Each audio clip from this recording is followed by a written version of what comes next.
Hello friends, ఈరోజు మీకు ఏమి కటింగ్ చూపిపోతున్నానంటే 32 size blouse cutting. 32 size blouse కటింగ్లో స్టార్ నెక్ కటింగ్ చూపిస్తున్నానండి. అయితే ఎలా కట్ చేస్తున్నాను చూడండి, స్టెప్ బై స్టెప్. మన బ్లౌజ్ పీస్ తీసుకొని అలా మార్కింగ్ చేసుకోవాలి. చేసుకున్న తర్వాత వాళ్ళు ఇచ్చిన ఆది బ్లౌజ్ని మనం ఎంత ఉందా అని కొలతేసుకోవాలి ఫ్రెండ్స్, టేప్ కొలతతో. ఉక్సుల పట్టీ దగ్గర నుంచి కాజాల పట్టీ వరకు కాజాల పట్టీ తీసేసి కొలత వేసుకోవాలి. అప్పుడు 32కి 2 పాయింట్స్ తగ్గింది, అందుకని 32 పెట్టేసుకోవచ్చు. 32కి 4వ భాగం చేసుకుంటే 8 వస్తుందండి. 8కి మార్కింగ్ చేసుకోవాలి, 8 అంగుళాలకి. ఇప్పుడు 8 అంగుళాలకి మార్కింగ్ చేసేసుకొని 1 అంగుళం ఏమో టక్స్కి, 2 అంగుళాలు ఖర్చుకి పెట్టేసుకోవాలి. నెక్స్ట్ వచ్చేసరికి బ్లౌజ్ పొడవు షోల్డర్ దగ్గర నుంచి నడుం టక్స్ వరకు పట్టుకొని బ్లౌజ్ పొడవు అనేది మార్జిన్ చేసుకోవాలి, లేదా టేప్తో కొలతేసైనా పెట్టేసుకోవచ్చు. అలా మార్జిన్ చేసిన తర్వాత ఒక లైన్ గీసుకోవాలి. తర్వాత 1/2 ఇంచు ఖర్చుతో ఒక లైన్ గీసుకోవాలి. ఇప్పుడు కొంచెం కిందకు లాగుతానండి, చూపిస్తాను. నెక్స్ట్ వచ్చేసరికి నెక్ కండి, ఈ పొడవును ఎంత ఉందా అని మార్జిన్ చేశాను. 5 అంగుళాలు ఉంది, 5 అంగుళాలకి పెట్టేశాను. నెక్ డౌన్ ఎంత ఉందా అని చూస్తున్నాను, అంటే 10 అంగుళాలు ఉంది. 10 అంగుళాలు అంటే డీప్ నెక్ బ్లౌజ్ అని అర్థం అండి.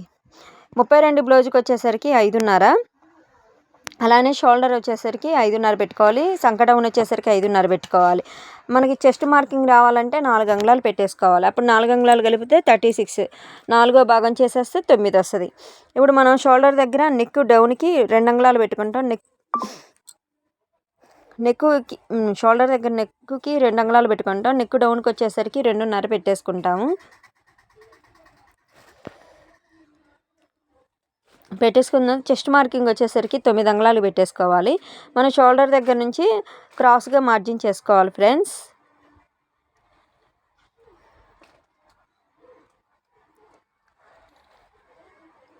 అంగుళం బాగు పెట్టేసుకొని హ్యాండ్ కరువు తీసుకోవాలి. నువ్వు మొత్తం మార్జిన్ పెట్టాక చూపిద్దామని లాగలేదండి. ఇప్పుడు బ్లౌజ్ పీసెస్ అని లాగాను, మీకు క్లియర్గా అర్థమవుతుందని అనుకుంటున్నాను. ఇప్పుడు సంక అనేది మనకి నడుం సైజ్ అంతా రావాలి కదా, వచ్చిందా లేదని చెక్ చేసుకుంటే 8 వచ్చింది. నడుంకి సంకకి మ్యాక్సిమం మ్యాచ్ అయిద్దండి. ఒకవేళ వాళ్ళ బ్లౌజ్కి ఒకవేళ సంక డౌన్ అర్మ్ లూజ్ అనేది ఎక్కువ ఉంటే సేమ్ అదే ప్రకారం పెట్టుకోవాలి ఫ్రెండ్స్. నెక్స్ట్ వచ్చేసరికి ఇప్పుడు వాళ్ళ బ్లౌజ్కి ఎంత ఉందా అని సంక మీకు చూపించడానికి, సంక డౌన్ వచ్చేసరికి 5.5 వచ్చేసింది కరెక్ట్గా. 6 మీద కంటే 5.5 వస్తుందండి.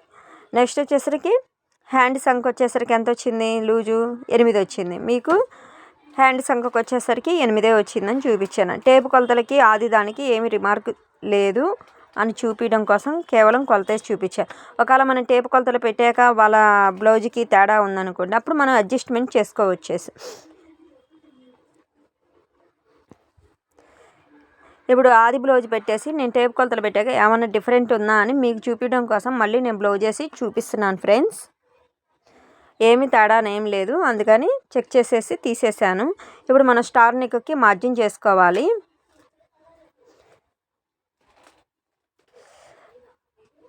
కట్ చేసిన తర్వాత మార్జిన్ చేసి చూపిస్తాను.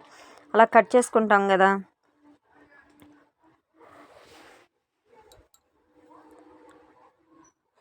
ఇంకేమైనా సంగతులు ఉంటే చెప్పండి ఫ్రెండ్స్. నా ఛానల్ కనుక నచ్చితే లైక్ చేయండి, షేర్ చేయండి, సబ్స్క్రైబ్ చేసుకోండి. నేను రౌండ్ గీసాను గుర్తులేక, ఇప్పుడు స్టార్ నెక్ గీస్తాను. స్టార్ నెక్ వచ్చేసరికి వెడల్పు పెట్టుకున్నాం అనుకోండి, షోల్డర్స్ అనేవి జారుతాయి. కొంచెం మనం తగ్గించేసి స్టార్ నెక్ పెట్టేసుకున్నాం అనుకోండి, అప్పుడు షోల్డర్స్ అనేవి జారవు. మనకి స్టిచ్చింగ్ చేసిన తర్వాత కూడా షేప్ అనేది నీట్గా కానొస్తుంది. అందుకని నేను మీడియంగా పెట్టాను. ఇప్పుడు చూడండి ఎంత నీట్గా వచ్చేసిందో. బ్లౌజ్ కూడా కట్ చేసా కదా లైనింగ్, ఆ కట్ చేసింది మీకు కూడా షేప్ కానదు. మనం కుట్టేసరికి కొద్దిగా వెడల్పు వచ్చేసింది ఫ్రెండ్స్, దానికోసమని నేను మీడియంగా కట్ చేశాను. నెక్స్ట్ వచ్చేసరికి హ్యాండ్, నేను బ్యాక్ పార్ట్ కటింగ్ చేసిన తర్వాత హ్యాండ్ కటింగ్ చేస్తాను. వాళ్ళ హ్యాండ్ ఎంత పొడవు ఉందని మనం ఫస్ట్ తీసుకోవాలి. 1/2 ఇంచు ఖర్చు మార్జిన్ చేసుకోవాలి.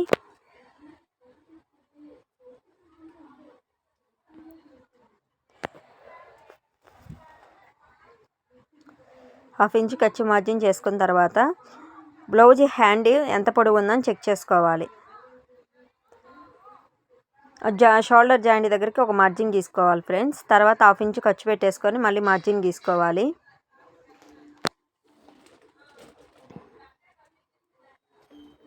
గీసుకున్న తర్వాత మనం జాయింట్ చేసే దగ్గర ఎక్కడ హ్యాండ్ జాయింట్కి అంగుళన్నర ఉండాలి. బ్లౌజ్ సైజ్ ఎంత వచ్చింది 32 కాబట్టి 3 అంగుళాలు డౌన్ పెట్టుకోవాలి హ్యాండ్కి. మనం ఇప్పుడు అంగుళన్నర మార్జిన్ చేసిన దగ్గర నుంచి సంఖ 8 అంగుళాలు వచ్చింది మనకి. 8 అంగుళాలు పెట్టేసుకోవాలి. ఇప్పుడు వాళ్ళ హ్యాండ్ లూజ్ వచ్చి ఎంత ఉందా అని చెక్ చేసుకోవాలి. టేప్తో అయినా కొలత వేసుకోవచ్చు, వాళ్ళ బ్లౌజ్ అయినా పెట్టేయచ్చు. అక్కడికి వచ్చేసింది. ఇప్పుడు మనం ఈ 2 మార్జిన్ని స్కేల్తో కలిపేయాలి.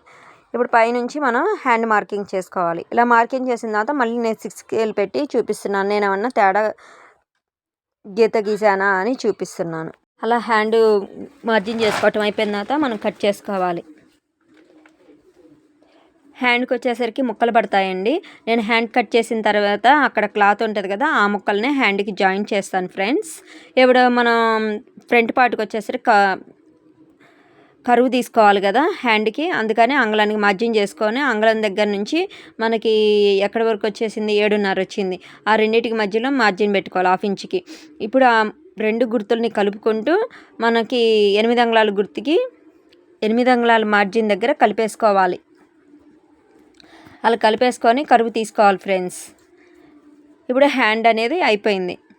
అలా మనం కరువు తీసిన తర్వాత అలా డాట్ పెట్టుకున్నాం అనుకోండి, అది ఫ్రంట్ పార్ట్ అని గుర్తుంటుంది మనం ఏమైనా మిస్టేక్ చేసినా కానీ. నెక్స్ట్ వచ్చేసరికి ఫ్రంట్ పార్ట్ అండి. ఫ్రంట్ పార్ట్ కటింగ్ వచ్చేసరికి ఓపెన్ అనేది మన వైపు ఉండాలి, జాయింట్ అనేది మన ఆపోజిట్ సైడ్ ఉండాలి. ఇప్పుడు ఫ్రంట్ పార్ట్ మన బ్యాక్ పార్ట్ తీసుకొచ్చి ఫ్రంట్ పార్ట్ కటింగ్ చేయాలి. బ్యాక్ పార్ట్ వేస్తాను చూడండి ఫ్రెండ్స్. అలా బ్యాక్ పార్ట్ వేసేసుకొని మనం చుట్టూ మార్జిన్ చేసుకోవాలి క్రాస్గా. నేను అటు సైడ్ షేప్ పట్టీకి సరిపోయినంత వచ్చిందా లేదని చెక్ చేస్తున్నాను. ఎప్పుడైనా మన బ్యాక్ పార్ట్ ఎంత ఉందో అంతవరకు షేప్ పట్టీకి చూసుకున్నాం అనుకోండి, మనకనే ముక్కలు పడవు. ఉజ్జాయింపుగా ఆది బ్లౌజ్ ప్రకారం చూసుకున్నాం అనుకోండి, ముక్కలు కొద్దిగా పడతాయి. అందుకని మనం కట్ చేసిన బ్లౌజ్ ఎప్పుడైతే ఏ బ్లౌజ్ కట్ చేస్తామో ఆ కట్ చేసిన బ్లౌజ్ ప్రకారం మనం షేప్ పట్టీకి ఎంత వస్తుందా అని చూసుకోవాలి. అలా చూసుకున్న తర్వాత నేను ఫ్రంట్ పార్ట్కి మార్జిన్ చేసుకుంటాను ఇలా క్రాస్గా పెట్టేసి. ఇలా బ్యాక్ పార్ట్ పెట్టి చుట్టూ మార్జిన్ చేసుకోవాలి. మార్జిన్ చేసిన తర్వాత ఇప్పుడు బ్యాక్ పార్ట్ అనేది తీసేస్తున్నాను. మీకు కనిపిస్తుందా లేదా అని నేను కొంచెం పైకి కిందకి క్లాత్ అనేది జరుపుతున్నాను. హాఫ్ ఇంచ్ ఖర్చుకి ఇక్కడ డైరెక్ట్గా నేను డాట్స్ పెట్టేస్తాను. ఫ్రంట్ మనం సంక డౌన్ తీస్తాం కదా ఫ్రెండ్స్ ఫ్రంట్కి.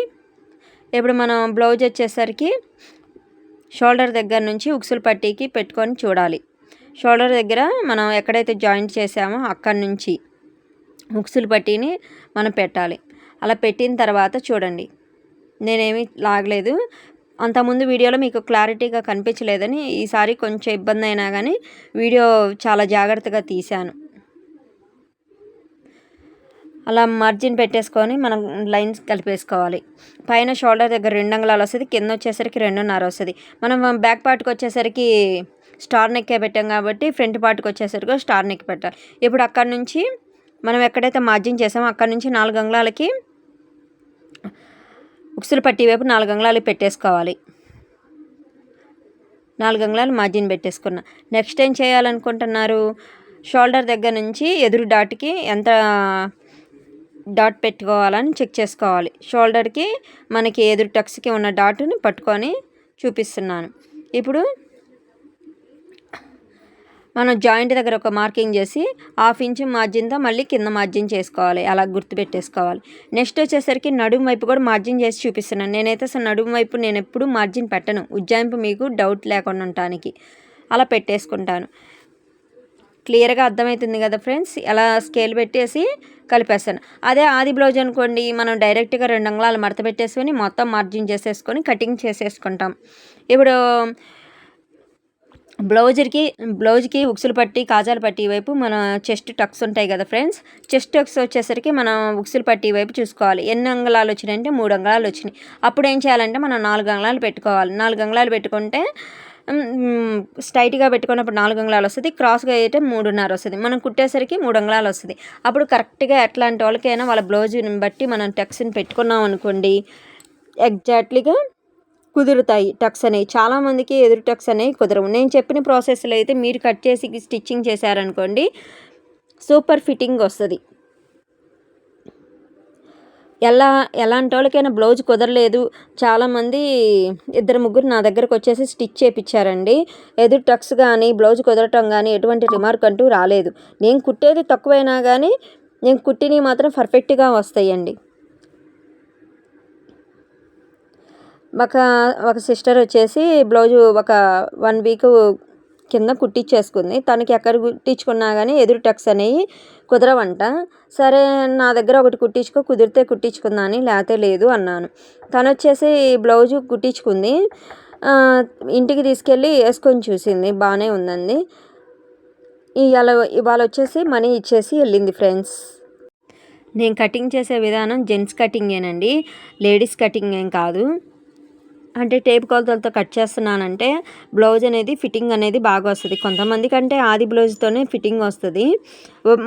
మనం కట్ చేసే విధానం వాళ్ళకి సెట్ కాకపోతే వాళ్ళకి విధానం అనేది కొంచెం మార్చి కటింగ్ చేయడం అంతే. ఇప్పుడు ఏం చూపిస్తున్నానంటే షేప్ పట్టి. వాళ్ళ షేప్ పట్టి ఎంత వచ్చింది, 3 అంగుళాలకి ఒక గీతకు తగ్గింది. అప్పుడు మనం ఏం చేస్తామంటే 4 అంగుళాలకి పెట్టేసుకోవాలి. మనం మళ్ళీ జాయింట్ చేసుకొని కుట్టేటప్పుడు ఒకసారి చెక్ చేసుకోవాలి, ఏ క్లాత్ అయినా కానీ. ఒక్కొక్క క్లాత్ అయితే సాగిద్దండి, అలా సాగినప్పుడు చాలా ప్రాబ్లం అయ్యిద్ది. జాయింట్ చేసేటప్పుడు కానీ కుట్టేటప్పుడు అవి క్లాతులు అనేవి సాగుతాయి. అప్పుడు మనం చాలా జాగ్రత్తగా చూసుకోవాలి. అలా కట్ చేసుకుంటాను. నేను 4 అంగుళాలు అటు నడుం సైడ్కి వచ్చేసి 3.5 పెట్టేసుకున్నాను. నేను జాయింట్ చేసిన తర్వాత మళ్ళీ కొలతేసుకుంటాను. నెక్స్ట్ వీడియోలో అప్లోడ్ చేస్తాను, చూడండి ఫ్రెండ్స్. నా ఛానల్ కనుక నచ్చితే లైక్ చేయండి, షేర్ చేయండి, సబ్స్క్రైబ్ చేసుకోండి. మీరు ఇచ్చే లైక్, సబ్స్క్రైబ్ నాకు ఎంతో మోటివేషన్గా ఉంటుంది. నాకు ఇంకా వీడియోస్ చేయాలని ఎంకరేజ్గా ఉంటుంది. నెక్స్ట్ వచ్చేసరికి బ్లౌజ్ పీస్ అండి. బ్లౌజ్ పీస్కి మనం ఎలా కట్ చేసుకోవాలని చూపించబోతున్నాను. ఇలా వర్క్ వచ్చింది ఫ్రెండ్స్. కాకపోతే బ్లౌజ్ పీస్ క్లాత్ అనేది చాలా తక్కువ వచ్చేసింది. షేప్ పట్టీలకి వాటికి క్లాతులు పడతాయేమో అనిపించింది. అయితే ఇప్పుడు ఇటు వచ్చేసరికి హ్యాండ్స్ కటింగ్ అండి. అలా పెట్టేసుకొని మనం హ్యాండ్కి కటింగ్ చేసుకుంటాను. అక్కడ క్లాత్ అనేది ఉంచా కదా ఫ్రెండ్స్, అదనేది నేను జాయింట్కి ఉపయోగించేసుకుంటాను. ఎందుకంటే కొంచెం అటు ఇటు జరిగిన ఇబ్బంది ఉండదు. హ్యాండ్స్ అనేవి కటింగ్ అయిపోయినాయి. ఇప్పుడు నెక్స్ట్ ఏం చూపిస్తున్నానంటే బ్యాక్ పార్ట్ అండి. ఎందుకంటే డిజైన్ వచ్చింది కాబట్టి ఫస్ట్ ఈ ఫ్లవర్స్ అనేవి పైకి ఉన్నాయి కాబట్టి మీకు హ్యాండ్స్ కటింగ్ అనేది చూపిస్తున్నాను. లైనింగ్ అయితే ఎలా చూపించావు, బ్లౌజ్ పీస్కి వచ్చేసరికి ఇలా చూపించామంటే ఆ డిజైన్ బట్టి మనం కట్ చేసుకోవాలి ఫ్రెండ్స్. ఇప్పుడు వచ్చేసరికి మనం ఈ క్లాత్ అనేది కట్ చేయకుండా నేను డైరెక్ట్ కట్ చేస్తున్నానండి. ఎందుకంటే మనం జాయింట్ చేసిన తర్వాత ఆ క్లాత్ అనేది షేప్ పట్టీలకు ఉపయోగపడుద్ది. ఎందుకంటే షేప్ పట్టీలకి అక్కడ క్లాత్ లేదు, దానికోసమని నేను వేస్ట్గా కట్ చేయకుండా అలా చేస్తున్నాను.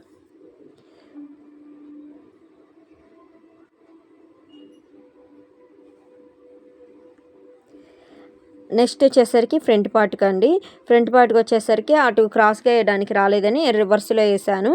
మనకి ఎలా అయితే కుదిరిద్దా క్రాస్ వేసుకోవడానికి అని చూసుకొని వేసుకోవటమే ఫ్రెండ్స్. దానివల్ల ఇబ్బంది ఏమి లేదు. బ్యాక్ పార్ట్ హ్యాండ్స్ పర్ఫెక్ట్గా ఉండాలి. ఫ్రంట్ పార్ట్కి వచ్చేసరికి డిజైన్ ఉందనుకో ఏం లేదు, డిజైన్ లేకపోతే దాన్ని బట్టి మనం జాగ్రత్తగా వేసి కటింగ్ చేసుకోవాలి. నేను అలా ఎక్స్ట్రా పీసెస్ ఎందుకంటే ఉంచేది తర్వాత ఒకేసారి షేప్ పట్టీలకు ఉపయోగపడతాయని మ్యాక్సిమం ఉంచేస్తానండి.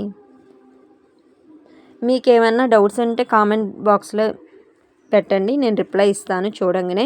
నా ఛానల్ కనుక నచ్చితే లైక్ చేయండి, షేర్ చేయండి, సబ్స్క్రైబ్ చేసుకోండి ఫ్రెండ్స్. వీడియో మాత్రం స్కిప్ చేయకుండా చూడండి, మీకు చాలా యూజ్ఫుల్గా ఉపయోగపడుతుంది. Thank you so much.